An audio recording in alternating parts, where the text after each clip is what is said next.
रातिको 2:25 गयो। यहाँ हिँड्दै सब्जी किन्नु आएको छौँ पोर्टोरिको। त्यो पनि मैले लिएर आएको थिएँ बेगमा हालेर, त्यो पकाएर खाएको, किनभने अरू केही पनि छैन।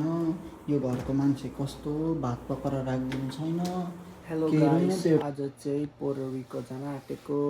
पोर्टोरिको भनेको थाहा छैन भने पोर्टोरिको भनेको एउटा सानो आइल्यान्ड हो, युएस टेरिटोरी, युएस मेनल्यान्डको बाहिर।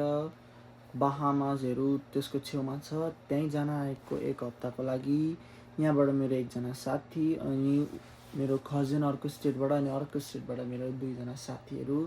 अहिले चाहिँ बेला आउन आँट्यो अनि म चाहिँ प्याक पनि गरिसकेँ लगभग।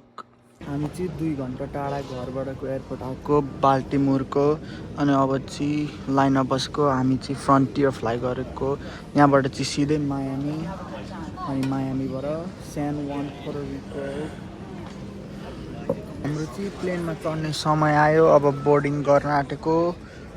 यहाँ चाहिँ स्क्यान गरेर पनि अब प्लेनतर्फ लाग्न थाल्यौँ, तर यहाँ पर्खेको मात्रै।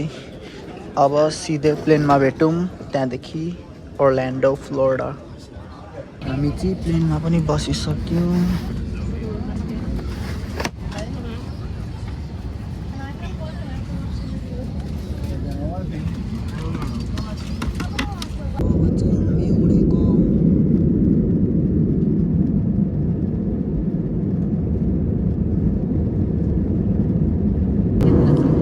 यहाँबाट चाहिँ उयो देखिरहेको छ खोला पुरै, यिनीहरू चाहिँ बिचहरू होला। आइपुग्न आँट्यो। हाम्रो टर्मिनल चाहिँ ए हो, हामी चाहिँ डीमा ल्यान्ड भयौँ, अनि अब चाहिँ टर्मिनल एमा जाँदैछौँ। यो हामी चाहिँ फ्लोरिडामा ल्यान्ड भइसकेर पनि पेट पूजा हुँदैछ अहिले।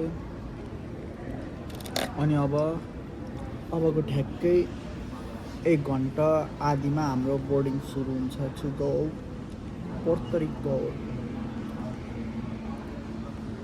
हामी चाहिँ अब स्यान जुनतर्फ लाग्यो बोर्डिङ गर्न आँटेको। बल्ल बल्ल 2 घन्टापछि। यो प्लेन चाहिँ 3 घन्टा जति हो राइड हो कि के हो। अब गएको सिधै रातिको 11 खै कतिमा पुगिन्छ।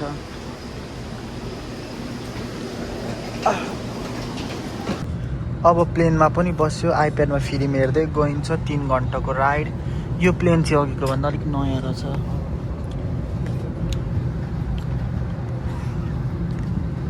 अब चाहिँ यहाँबाट पनि लाग्यो।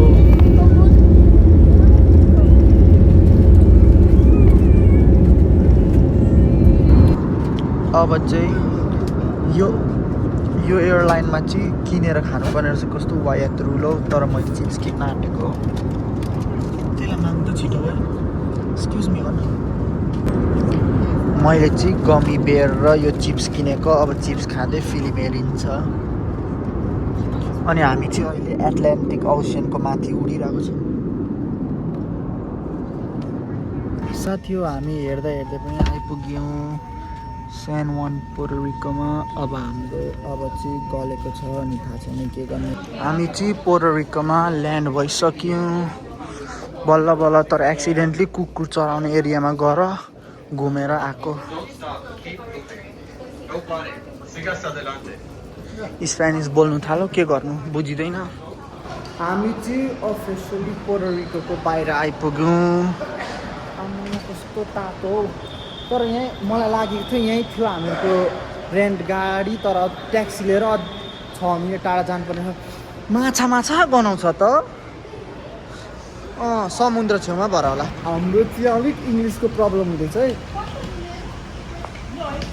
फ्री कन्त दिनु भने फ्री अरे। धन्न सुमित्राले स्पेनिस बोलेर मात्रै नत्र भने पैसा कसरी दिनु, कन्त दिनु, सन्त दिनु भनेर। ओ थ्याङ्क यू ल, ग्रासियास होइन।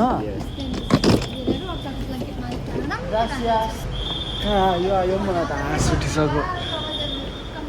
कहाँ बस्ने? म यसको अगाडि बस्दिउँ।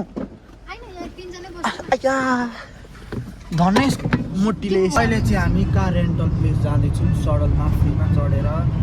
अनि यसले स्पेनिस बोलेर मात्र बुझेको। हामी 3 जना चाहिँ अहिले जाँदैछौँ।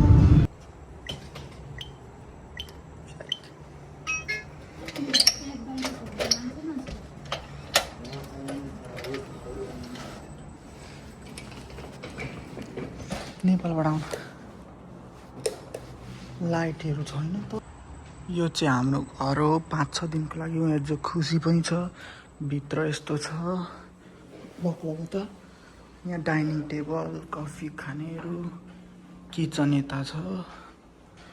अनि यहाँ मास्टर बेड, खै एउटा कोठा छ यता। यहाँ डेस्क, यहाँ बाथरुम। ओ यस्तो छ यहाँ। अनि त्यहाँदेखि हामीले चाहिँ आउने बित्तिकै यो पनि मैले लिएर आएको थिएँ बेगमा हालेर, त्यो पकाएर खाएको, किनभने अरू केही पनि छैन। यो घरको मान्छे कस्तो भात पकाएर राखिदिनु छैन, केही रहेन। त्यो एउटा कफी चिरा छ, अब धन्न यही थियो र यो पकाएको। त्यो पनि काँटा कस्तो स्प्याच भयो कि के यो। हामी चाहिँ रातिको 2:25 गयो यहाँ हिँड्दै सब्जी किन्नु आएको छौँ पोर्टोरिकोमा, यहाँ दोकानमा, मार्केटमा। अनि हिँड्दै आएको किनभने हामीले गाडी पाइनौँ आज, due to some reasons. Hopefully भोलि पाउँछ अनि म कुदाउँछु पोर्टोरिकोमा। तर अहिले चाहिँ हामी हिँड्दै सब्जी किन्नु आएको। तेलहरू केही छैन घरमा।